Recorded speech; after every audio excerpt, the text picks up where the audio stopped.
I gotta have it. A habit that I just keep talking to myself about any piece of thing that I know, that is in my knowledge. In a sense, I'm a monologue specialist.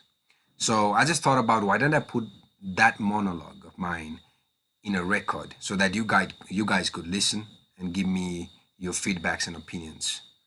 So that's the reason I'm starting this podcast. That's the motive of this. So I hope you guys enjoy. Like listen to full about any shit I'm gonna talk about because this is not gonna be any specific topic. And hope you guys support. So I'm hoping this is gonna be a weekly thing. Like once a week, I'm gonna put a podcast out there, at least one episode. But it really is not fixed, man, because I can talk any single day about any single thing. So it can be random, but I can guarantee there's gonna be one episode every single week. So yeah, that's it. So this week was a bit a mad one, especially for me, because my favorite rappers, for me, two of them top three rappers of all time, artists of all time, dropped the albums, their new albums. Kanye West dropped Donda, Drake dropped Certified Lover Boy or CLB, which I'm gonna refer it as, and both of those albums were like fire. And there's a little bit of thing in this because Kanye West and Drake have beef, so they don't like each other. And he was like, Kanye dropped the album first, so Drake said, "Hey, I'm gonna drop it too. You did that, I'm gonna do it too." So it was crazy. Um, like both the albums, I really liked it, especially 4 or 5 songs from each of those albums, especially CLB. I think if you guys want to listen to it, and if you don't want to listen to all of those songs, because I think there are 21 songs in CLB, 1 hour and 26 minutes. So if you don't want to spend that time, then just pick out number 5 to number 8, I guess. Those songs are just the best ones in that album, with the especially the collaboration with Jay-Z. That was fire. So I think if you want to listen to that, do that. And in Donda, I think Jill, that was again with the collaboration with Jay-Z, and Off the Grid and Hurricane. I think those 3 songs were the peak of the bunch. But rest of it, like it was just normal in it. So I mean, those 3 were the best songs from that album for me. I think in a conclusion, in a nutshell, what I would like to say is Drake, especially this album, he was more successful than Kanye, even though I think Kanye got bigger numbers. But again, Drake, I think that became the first album to have the largest streaming numbers on the very first day. So yeah, both the albums were really good. So this week in the musical world was an amazing week. But let's talk about something I really, really want to talk about.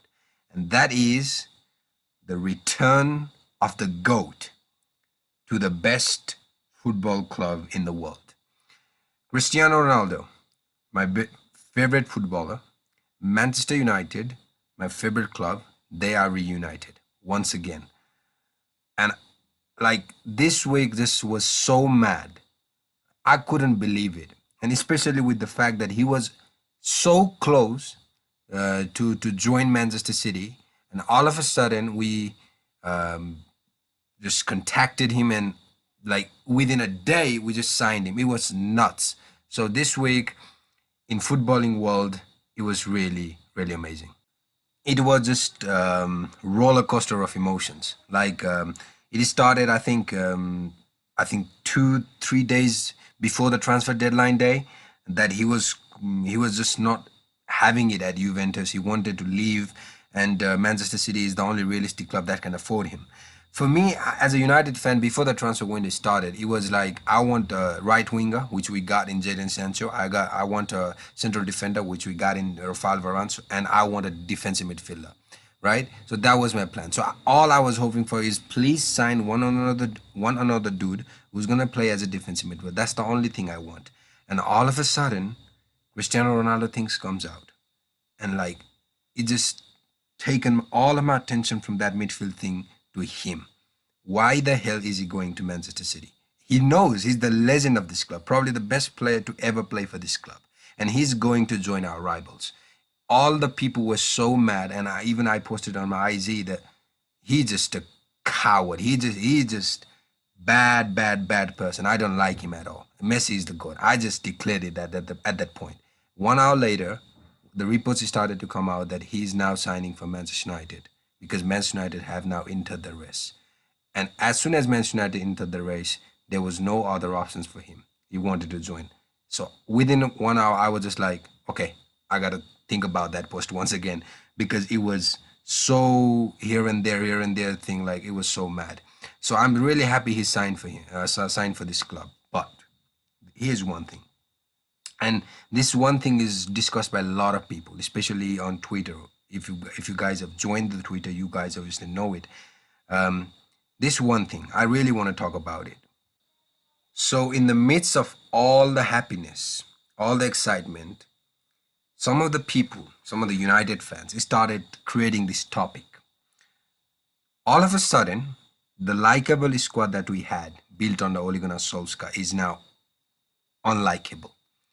And I was wondering why. Just because we signed Cristiano Ronaldo. Many people, most of the United fans really like this team. I like all the players, except for David De Gea for some reason. I like all the players, right? This was such a likable team. And everybody started creating this thing, right? This is all of a sudden unlikable squad. And why? I was just amazed by those opinions because because of one thing, actually. They say we signed an alleged rapist. Cristiano Ronaldo is an alleged rapist. So I wanted to have a look at that, right? And here's my thinking about this. Here's my opinion about this. As soon as I started looking at those opinions, I went on to this report. This was such a viral report. I think this was published in 2018. And if you guys want to have a read, the link is in the description. This report about Cristiano Ronaldo, and this was actually an interview with that woman who was actually raped in USA. So I had a look at that report, and guys, I'm being absolutely honest with you. Those opinions that were created after the signing about this is unlikable team, I actually understood. I actually started understanding their emotions because whatever he did, whatever CR7 did in 2009, if that is true, by the way, if that is true, that is absolutely wrong. As my idol, he's my footballing idol, like he's my hero. But I will never ever support that. And if I'm being absolutely honest, yet again, reading that afterwards, I just have a different feeling about him. Like the same feeling that I had is no more. Like I, I just now see him as a different person.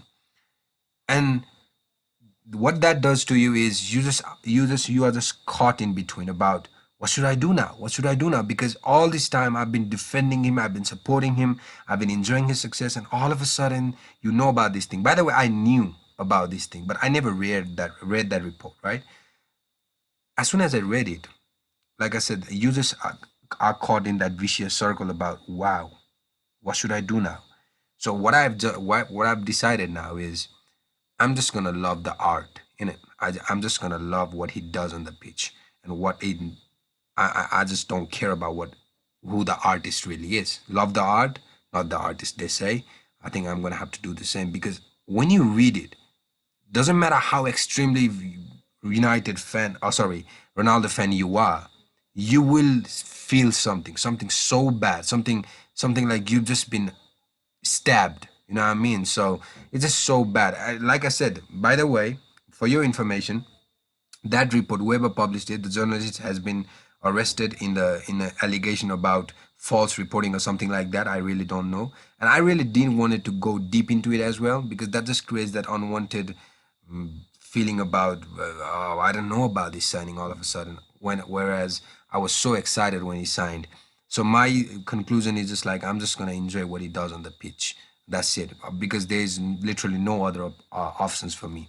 And I think that's what we should do as well. And now I'm thinking, did I really love him because who he was as a person, or did I really love him because who he was on the pitch? Obviously, the latter one, right? So all this time I was literally supporting him because he's so good on the pitch. So that is what's satisfying me at this point. But if you read that report, you will definitely feel so bad about him and him as a person.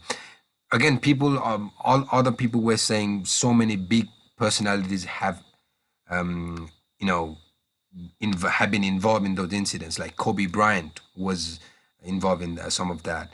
Um, Even Messi has some of those incidents. Every top personalities have that, but I think Cristiano Ronaldo, since it was that girl who interviewed to Spiegel or something like that, that was the Dutch website.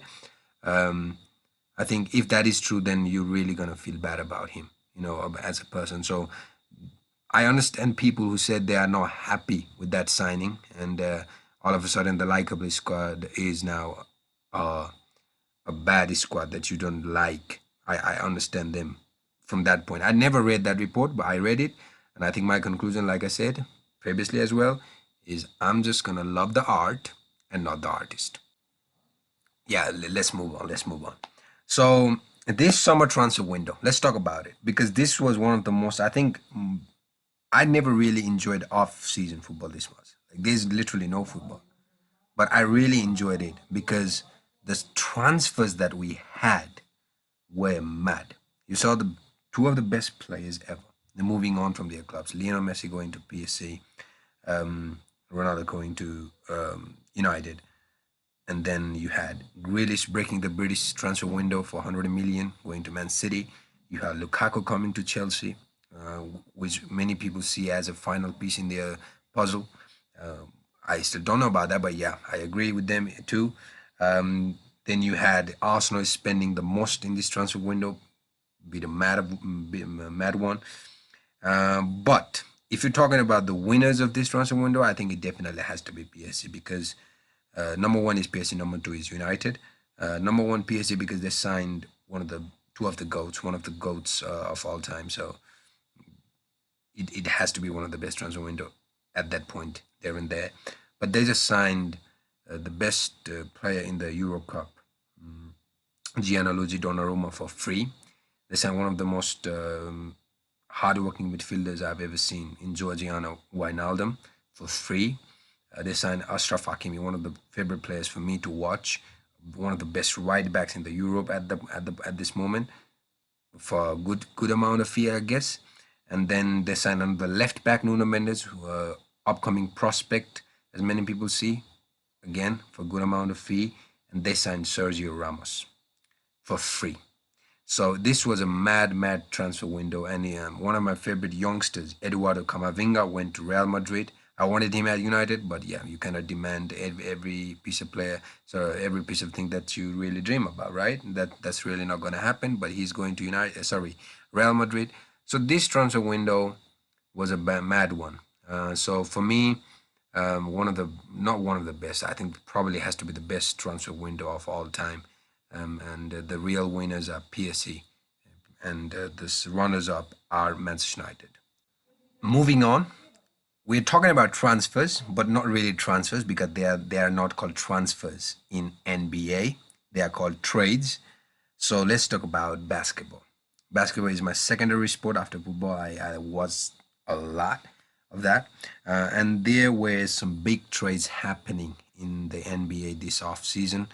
We saw one of the, I think, future Hall of Famer, Russell Westbrook, going to Los Angeles Lakers. I think that was the biggest move this off season. I think other moves, Kyle Lowry to Miami. That's it, I guess. I don't know about other big names, but I think my favorite team, Golden State Warriors, they signed Andre Iguodala, who actually used to play for the Golden State Warriors and has won 3 championships with them. So I was really happy with that signing, or trade, should I say. So this off season in NBA has been a bit mad one in a sense that decent players are going here and there. Big guns are still with the same team. I expected Kawhi to be in the market, but he signed the extension with the Clippers. Paul George the same thing, but he again is staying with the Clippers. So it's just a very weird situation over there. But even those talking about that, Ben Simmons, one of the superstars, so called, He's not literally wanting to play for Philadelphia, so he's wanting a trade. He's demanding a trade, and Warriors are really linked with him. But let's see what happens, right? But I think I'm not gonna go deep into it because some of you, I think most of you people really don't follow basketball that much. But if you really start want to follow basketball this season, and if you really are a glory hunter that your team should win, whatever team you should follow, you should win, or your team should win. If you have that mentality, then I think the two teams that you should be supporting, either of those two, I think one has to be Los Angeles Lakers because of the big three that they have in LeBron James, Anthony Davis, and Russell Westbrook. And another team has to be Brooklyn Nets in Kevin Durant, James Harden, and Irving. So it's the big three versus big three. Those are the best two teams in the NBA. One plays in the Eastern Conference, one plays in the Western Conference. So those two teams are the favorites for me. Whereas my favorite team, Golden State Warriors, are here just doing nothing, just hoping that Klay Thompson comes back after after suffering two of the most dangerous injuries that a sports person can ever suffer. They're just hoping that he comes back and be the same Klay Thompson yet again. They're just relying on Steph Curry once again, and Steph Curry signed the extension with the Warriors, by the way, 200 million plus contract. So he's the only player to have two-time 2 million plus contracts in his career. So yes, sir, my goat. And they're just hoping Draymond Green becomes the same Draymond Green as a 15-16, which is not going to happen. And they just signed Andre Iguodala, who is 37. So they just throwing it back, hoping that this works out. I don't think it's going to work out, man. But yeah, I'm just going to support Steph. The Golden State Warriors, I used to love you as a team. But no, I'm just going to support Steph from this point. Like I said, I'm not going to go deep into it. But those two teams are my favorites. My favorite team is Golden State Warriors. I think I will talk about basketball a bit more because in the upcoming episodes, because the season's going to start in 45 days. Then afterwards, there's going to be regular content about it. Like I said, this episode is going to be a bit random one because I'm just gonna give you the glimpse of what I'm really gonna talk about in my podcast, right? So basketball gonna be one of them. So separate basketball podcast will be coming in the latter days. But for now, that's it. That's just what I want to talk about. So finally, we're gonna give some honorable mentions to some of the things that happened, which were in my interest. One major thing was CM Punk is back. He's my favorite wrestler, and it's a very very interesting situation as well because he came back to AEW, by the way, not WWE, if you guys don't know. So a day before, I posted on my IG story about his picture with a diamond emoji, noting that he's my diamond. He's my favorite superstar of all time. And a day after he came back, it was like I'm not the insider. I didn't know about him coming back, but yeah, it is what it is. He came back. What a moment! Like the pop were like it was so mad. I think that was the loudest pop I've ever heard from a wrestling fans universe. Very very interesting thing happening over there as well, and especially WWE releasing their superstars like Braun Strowman, Rusev, all of those guys released, and WWE just suck, man. I think Vince McMahon is just like a whore to having superstars with big bodies. He just loves bodybuilders. That's what he loves. What about my Finn Balor? I wanted him to be my superstar, but no way, no chance for him. Seth Rollins. Seth Rollins should be doing better than Roman Reigns for me. But yeah, Roman Reigns has a good body, so he's gonna be there. And if you don't really understand or like want to believe this, just listen to this. Vince McMahon actually promoted Jinder Mahal to win the WWE Championship before the superstars like Aleister Black, right? Finn Balor yet again. Seth Rollins. This dude just wants bodybuilders who is on steroids. Jinder Mahal, blah. Like, stop the nonsense. Like, WWE is just going or fading away. They're just relying on Roman fucking Reigns every single time, right? And they're another superstar, Brock Lesnar. That's it. They don't have anybody else. Whereas AEW, they're just balancing it out with the superstars, the veterans, and the young guns. And that's what they're going to do. And Vince McMahon should realize the owner of AEW, Tony Khan, probably is one of the richest guys ever, and you are just trying to compete. It's not Impact Wrestling, right? It's not Ring of Honor. It's not TNT. It's AEW. They're coming for you, and I hope they come for them because whatever WWE doing with their talent is just so ridiculous. So that's one. That was another big news this week, or should I say last week? So that's it, guys, for this week. The roundabout about different areas that I had a little bit of knowledge in. I will still discuss more about cricket and F1, other sports I randomly follow and sometimes or seldomly follow, should I say? But yeah, I will talk about those things detail in further episodes for this. But for this time, that's it. This is it. Keep supporting. Like I said, this is just a thing of my interest. I don't want to go full time on this, right? And I'm not hoping for it either, right? So this is just my interest, a thing of my interest. So like, if you guys show some appreciation, that would be great. But yeah, please support. Thank you very much. We will meet you, or I will meet you next week.